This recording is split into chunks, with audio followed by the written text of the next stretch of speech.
lapas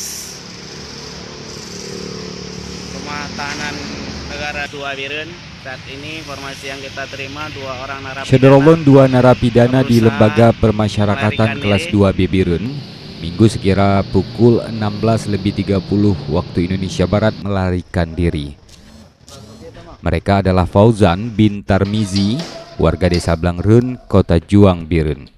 Kemudian satunya lagi merupakan Mustafa bin Ishak, warga desa Tupin Mane, Kecamatan Juli, Biren.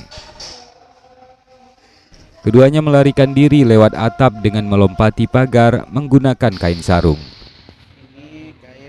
Fauzan dan Mustafa Syederolun merupakan napi kasus narkotika jenis sabu-sabu. Mereka divonis masing-masing 9 tahun penjara dan baru memulai hukumannya pada pertengahan tahun lalu.